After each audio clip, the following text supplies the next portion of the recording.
৬২,০০০ সম্ভবত নাম বাদ দিয়েছে, তাতেও কিছু যায় আসে না।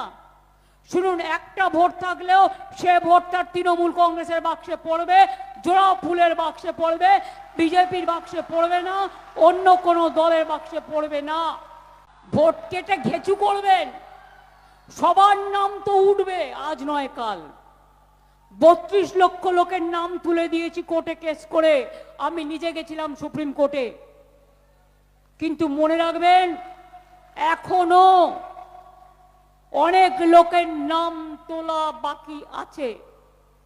সুপ্রিম কোর্ট অর্ডার দিয়েছিলেন, ট্রিব্যুনালে অ্যাপ্লিকেশন করলে তাদের নামগুলো বিবেচনা করা হবে, যেগুলো জাজেরা ক্যান্সেল করেছে। কিন্তু তার আগে কেন ফ্রোজেন করে দিল ভোটিং রাইটসটা ফার্স্ট ফেজে? এটা আমার মাথায় ঢুকছে না। আমি একটু বোকা হতে পারি, বুদ্ধি কম হতে পারে, কিন্তু অ্যাজ এ আইনজীবী আমার মনে হয় আমাদের আবার কোর্টে যাওয়া উচিত এতগুলোর নাম বাদ দেওয়ার জন্য, এবং আমরা করব।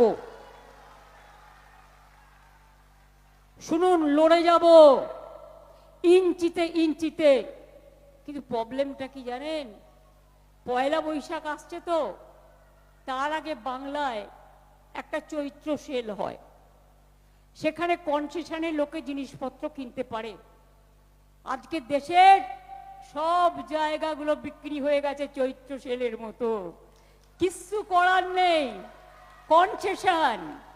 মানুষের নাম ডিলিশন, আর কেউ কেউ পাচ্ছে কনসেশন।